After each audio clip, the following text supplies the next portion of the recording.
ఇక్కడ ఇక వెలుగు పత్రికల ఒకసారి చూడండి. ఇయాల్టి నుంచి అసెంబ్లీ ఉదయం 10:30 గంటలకు ప్రారంభం, తొలి రోజు అర్ధగంట లోపే, అనంతరం బీఎస్సీ మీటింగ్, ఎన్ని రోజులు సమావేశాలు జరపాలనే దానిపైన నిర్ణయం, ఆర్ఓఆర్ చట్టం, రైతు భరోసా, రుణమాఫీ, కులగణనపై అసెంబ్లీలో చర్చించే ఛాన్స్ అంటూ వెలుగు పత్రికలు వచ్చినటువంటి ఏదైతే ఈ అంశాలు ఉన్నాయో వాటిని ఒకసారి మనం అండర్లైన్ చేసుకుందాం, గుర్తుపెట్టుకుందాం. ఎందుకంటే కొత్త ఆర్ఓఆర్ చట్టము, దాంతోపాటు రైతు భరోసా, ఇక రుణమాఫీ, మనమందరం ఎదురు చూస్తున్నటువంటి అంశం రుణమాఫీ. దీనిపైన ఎవడన్నా గట్టిగా అడుగుతాడేమో అని ఎదురు చూస్తున్నాం.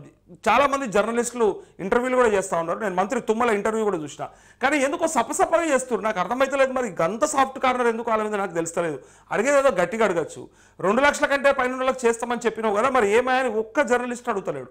మీరే చెప్పారు కదా, తేదీలు ప్రకటిస్తామని చెప్పారు కదా, కట్టమని చెప్తే కోట్లాది రూపాయలు కట్టారు కదా అని ఒక్క జర్నలిస్ట్ కూడా గట్టిగా అడుగుతలేడు. దాంతోపాటు మరి వాళ్ళు ఏమైనా వద్దంటారో నాకు తెలుస్తలేదు. ఇంటర్వ్యూ చేసే ముందే ఆ సబ్జెక్టు తప్ప వేరే ఏదైనా అడుగని చెప్పి కావాలని ఏమన్నా ఆపుతున్నారా అనేది కూడా అనుమానంగా ఉన్నది. అసెంబ్లీలో అయితే ఎవడు ఆపలేడు కదా. అసెంబ్లీలో బీజేపీ బీఆర్ఎస్ అయితే ఖచ్చితంగా దాని మీద మాట్లాడాలి, లెక్కలతో సహా తీయాలి. మనం కూడా చెప్తా ఉన్నాం, ఇంకా ఎన్ని వేల కోట్లు రావాలి అని చెప్పేసి ఆ లెక్క ప్రకారంగా అసెంబ్లీలో ఖచ్చితంగా చర్చ జరగాలని మనం కోరుకుందాం. అదే జరుగుతుంది అన్నట్టుగా ఇక్కడ ఛాన్స్ అని పెట్టారు. మధ్యలో అట్లీస్ట్ క్వశ్చన్ అవర్లో అయినా అడిగే అవకాశం ఉంటుంది. అందుకే ఇక బీజేపీ అడుగుతుందా, బీఆర్ఎస్ అడుగుతుందా, ఎవరు ముందుంటారో చూద్దాం. రైతుల కోసానికి ఎవరు మాట్లాడతారో చూద్దాం. అసెంబ్లీ సమావేశాలు సోమవారం ఉదయం 10:30 గంటలకు ప్రారంభం కానున్నాయి. తొలి రోజు అర్ధగంటలోపే సమావేశం జరగనుంది. ఆ తర్వాత బీఎస్సీ మీటింగ్ ఉంటుంది. అందులో చర్చించి ఎన్ని రోజులు సమావేశాలు నిర్వహించాలనేది నిర్ణయిస్తారు. కాగా ఈ శీతాకాల అసెంబ్లీ సమావేశాల్లో పలు కీలక చట్టాలను తీసుకురావాలని రాష్ట్ర ప్రభుత్వం భావిస్తుంది. ఇందులో కొత్త ఆర్ఓఆర్ చట్టం 2024 కూడా ఉంది. గత అసెంబ్లీ సమావేశాల్లోనే ఆర్ఓఆర్ డ్రాఫ్ట్ను ప్రభుత్వం రిలీజ్ చేసింది. దీనిపై అన్ని జిల్లాల్లో సమావేశాలు నిర్వహించి మేధావులు, రైతుల అభిప్రాయాలు, సూచనలు తీసుకున్నారు. దానికి తగ్గట్టుగా డ్రాఫ్ట్లో కొన్ని మార్పులు చేర్పులు చేశారంటూ ఏదో చేసేసిరని చెప్పడానికి ప్రయత్నం చేస్తున్నారు.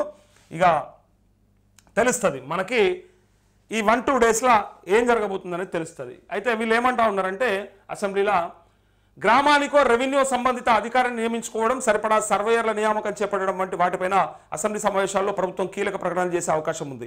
ఇక సమగ్ర కులగణన సర్వే పైన ప్రభుత్వం అసెంబ్లీలో చర్చించనుంది. ఇప్పటికే కులగణన వివరాల సేకరణ పూర్తయింది.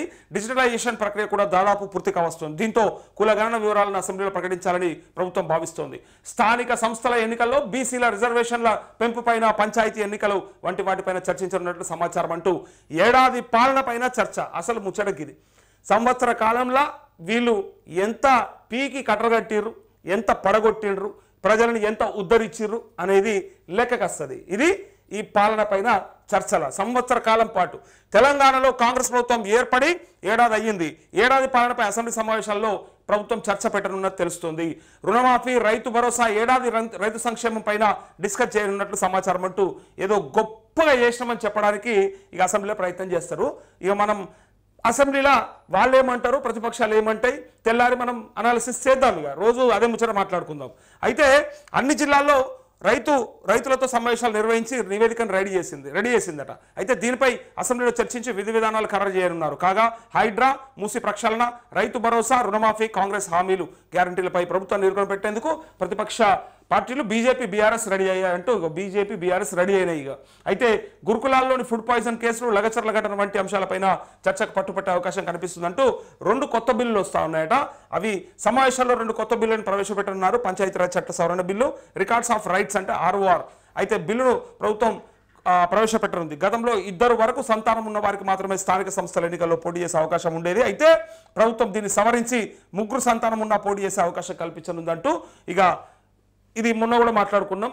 2 ఉంటే తప్ప పోటీ చేయలేకపోతుండే గతంలో స్థానిక సంస్థలలో, అంటే సర్పంచ్ గానో, వార్డు మెంబర్ గానో, ఎంపీటీసీ గానో, జడ్పీటీసీ గానో. అయితే ఇప్పుడు ఆ నిబంధన తీసేసి 3 ఉన్నా సరే చేయొచ్చు అనే దాన్ని తీసుకొస్తా ఉన్నారట. సో ఇట్లా కొంతమందికి రాజకీయంగా అవకాశాలు కలిసి వస్తాయి. అయితే దీంట్లో వీళ్ళు ఈ సంవత్సర కాలం పాటు ఏం చేశారు అనేది మాట్లాడేటప్పుడు ఫస్ట్ 6 గ్యారంటీలు అని చెప్పి 100 రోజులలో కంప్లీట్ చేస్తామని చెప్పారు కదా, అక్కడ నుంచి మొదలు పెట్టాలి చర్చ. ఎప్పుడైనా కూడా ఫస్ట్ ఇచ్చిన 6 గ్యారంటీ కార్డులను ఇట్లా చూపించి మీ 6 గ్యారంటీలు 100 రోజులని ఎవరు అడిగిండ్రు, ఎవరు చెప్పిండ్రు, ఎందుకు చేయలేదని ప్రశ్నించాల్సి వస్తుంది. దాని తర్వాత 15 ఆగస్టు లోపు సంపూర్ణ రుణమాఫీ జరిగిపోతుందని చెప్పి దాన్ని సగం చేసి ఇలా ఎటు కాకుండా, అది అయింది తిప్పకుండా, అవ్వలేంది చెప్పకుండా, రైతుల నాగం చేసి ఎక్కడికక్కడ మరి 20,000 కోట్లతోనే ఇక కంప్లీట్ అయిపోయినట్టుగా మాట్లాడుతున్నటువంటి ఈ దొంగలని ఈ మంత్రులని మరి ఎట్లా వేటాడతారు, ఎట్లా వెంటాడతారు అది అసెంబ్లీలో. ఎందుకంటే డైరెక్ట్గా ఇక అందరు ప్రజలందరూ చూస్తుండగా కూడా సిగ్గు లేకుండా మాట్లాడితే మనం చూద్దాం, దాని సంగతి ఏం చేయాలన్నా చేద్దాం. కానీ ఎట్లా మాట్లాడతారు, వీళ్ళు ఏం అడుగుతారు, వాళ్ళు ఏం చెప్తారని చూడాలి. అయితే రుణమాఫీ అనేది మాత్రం చాలా బర్నింగ్ ఇష్యూ ఉంది, బర్నింగ్ టాపిక్ ఉంది. దీనికి మరి ఏ ప్రశ్నలు సంధిస్తారు, ఏం లెక్కలు కడతారు. పైగా ముఖ్యంగా నేను తీసుకొచ్చే ఒత్తిడి ఏంటిదంటే 2 లక్షల కంటే పైన ఉన్న వాళ్ళకి గైడ్లైన్స్ రాకపోతే ఎట్లా, పైగా కట్టిన వాళ్ళ పరిస్థితి ఏంది. ఇలా కోట్లాది రూపాయలు బ్యాంకులకు చెల్లించి వెయిట్ చేస్తూ ఉన్నారు కదా, సో వాళ్ళ పరిస్థితి ఏందని చెప్పి డెఫినెట్గా ప్రతిపక్ష నాయకులకి నేను కూడా అడుగుతూనే ఉంటా, అదే అడగమని చెప్పడానికి ప్రయత్నం చేస్తా. మరి కట్టిన వెయిట్ చేస్తున్నటువంటి రైతుల పరిస్థితి ఏం కావాలి. ఇక మొన్న కొంతమంది మిగిలిపోయినరు, ఇంకా ఉన్నారు, ఫ్యామిలీ గ్రూపింగ్ అయింది కానీ ఉన్నారు, రేషన్ కార్డులు లేకున్నా ఉన్నారు, పైగా ఆధార్ మిస్ మ్యాచ్లు ఉన్నారు, పేర్లు తప్పు పడ్డా ఉన్నారు, వేరే పేర్లు పడ్డా ఉన్నారు అని చెప్పిన వాళ్ళు ఉన్నారు కదా. సో వ్యవసాయ శాఖ పంపించిన మెసేజ్ ద్వారా మరి ఏం చెప్పదలుచుకున్నారు, దాన్ని అసెంబ్లీలో ఏం చర్చించదలుచుకున్నారు, ఇంకొక విడత ఉన్నదా, 5వ విడత అని చెప్తున్నటువంటి వ్యవసాయ శాఖ మరి అది ప్రభుత్వ ఆదేశాలతోనే చేస్తూ ఉందా. మంత్రి మరి అట్లాంటప్పుడు ఆయన ఇంటర్వ్యూలలో అదెందుకు చెప్పుకోలేకపోతా ఉన్నాడు, మరి అది ఎక్కడ లోపం ఉన్నది. నిజంగా ఒకవేళ చేయాల్సినటువంటి పరిస్థితి ఉందని తెలిసి చేసే చిత్తశుద్ధి ఉంటే అది ఉంది అని చెప్తే రైతులన్నా సంతృప్తి పడతారు, లేదా వెయిట్ చేస్తారు. అయితే అవుతుందని చెప్తేనన్నా సంతోషం అవుతుంది, లేదా వెయిట్ చేయరని చెప్పినా సరిపోతుంది. కానీ ఇట్లా ఎటు చెప్పకుండా గోడ మీద పిల్లులు లెక్క, నా పరుపుల నల్లి లెక్క ఉంటే నలిపి చంపేస్తారు. ఇది ఎట్లయినా ప్రజలకు తెలిసిగా మీరు ఈ దొంగ నాటకాలు ఆడితే ఎక్కువ రోజులు మిమ్మల్ని క్షమించరు. అతి త్వరలో ఉన్నటువంటి ఎన్నికలల్లో దాని కథ ఏందో మొత్తం తెలుస్తా అని చెప్పి రైతులు అంటా ఉన్నారు. ఒకసారి దాని సైడు ఆలోచించండి. అసెంబ్లీలో మాత్రం ఇవి చర్చకు వచ్చే అవకాశం ఉందట. చూద్దాం ఏం మాట్లాడతారు, ఎవరెవరు మాట్లాడతారు.